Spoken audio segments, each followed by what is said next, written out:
नमस्कार। जबलपुर में नर्मदा के नाम से जिस महिला की पूजा हो रही थी, उस महिला ने खुद ही कहा है कि वह नर्मदा माँ नहीं है, एक साधारण महिला है। साथ ही साथ उसके पास कोई शक्ति भी नहीं है।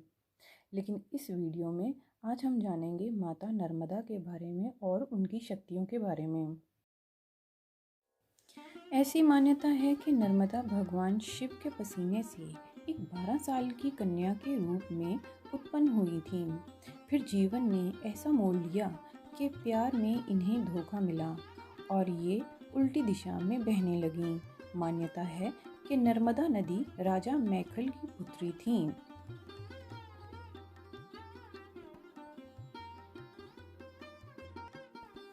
पौराणिक मान्यताओं के अनुसार एक बार भगवान शिव तपस्या में लीन थे। तब उनके पसीने से नर्मदा माता का जन्म हुआ। उस समय भगवान शिव मैखल पर्वत पर थे।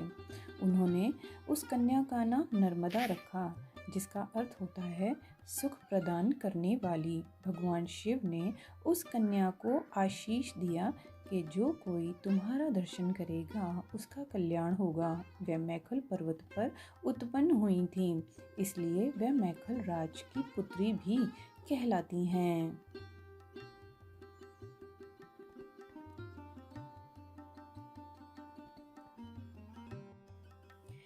एक अन्य कथा के अनुसार मैखल पर्वत पर भगवान शिव से दिव्य कन्या नर्मदा प्रकट हुई थी। देवताओं ने उनका नाम नर्मदा रखा। उन्होंने हजारों वर्ष तक भगवान शिव की तपस्या की, जिससे भोलेनाथ प्रसन्न हुए। फिर उन्होंने नर्मदा को पाप नाशिनी का आशीष दिया। साथ ही उनको ये भी वरदान मिला कि उनके तट पर सभी देवी देवताओं का वास होगा और नदी के सभी पत्थर शिवलिंग रूप में पूजे जाएंगे।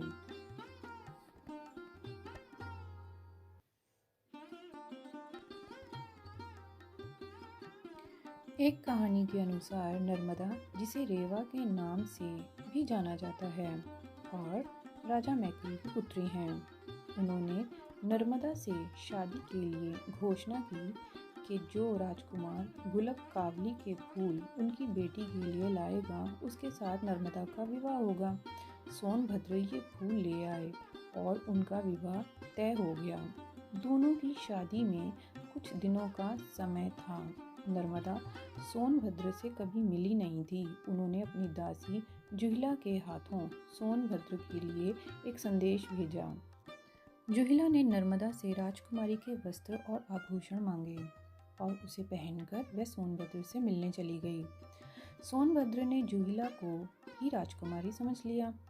जुहिला की नीयत भी डगमगा गई और वह सोनभद्र का प्रणय निवेदन ठुकरा नहीं पाई। काफ़ी समय बीत गया, जुहिला नहीं आई तो नर्मदा का सब्र का बांध टूट गया। वह खुद सोनभद्र से मिलने चली गईं।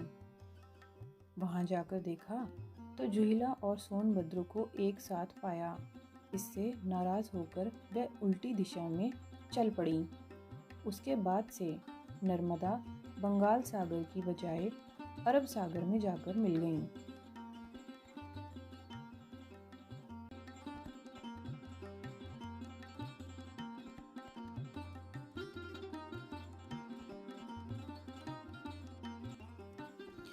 विश्व में नर्मदा ही एक ऐसी नदी है जिसकी परिक्रमा की जाती है, और पुराणों के अनुसार जहाँ गंगा में स्नान से जो फल मिलता है, नर्मदा के दर्शन मात्र से ही उस फल की प्राप्ति होती है।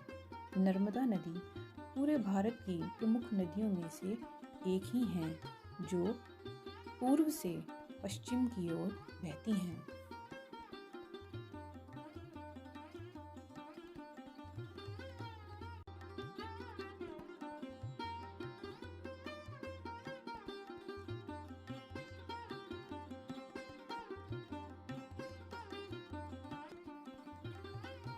सभी देवता, ऋषि, मुनि, गणेश, कार्तिकेय, राम, लक्ष्मण, हनुमान आदि ने नर्मदा तट पर ही तपस्या करके सिद्धियां प्राप्त की।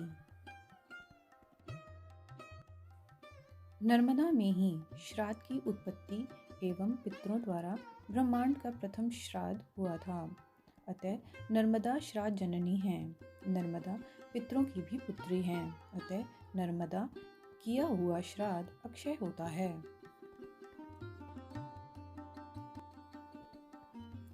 नर्मदा की कृपा से मानव अपने कार्य क्षेत्र में एक बार उन्नति के शिखर पर अवश्य जाता है। नर्मदा ही विश्व में एकमात्र ऐसी नदी है जिनकी परिक्रमा का विधान है।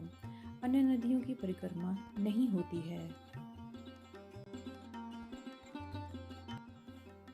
नर्मदा जल में नियमित स्नान करने से असाध्य चर्म रोग मिट जाता है। नर्मदा जल में 3 वर्षों तक प्रत्येक रविवार को नियमित स्नान करने से श्वेत कुष्ठ रोग मिट जाता है, किंतु कोई भी रविवार खंडित नहीं होना चाहिए।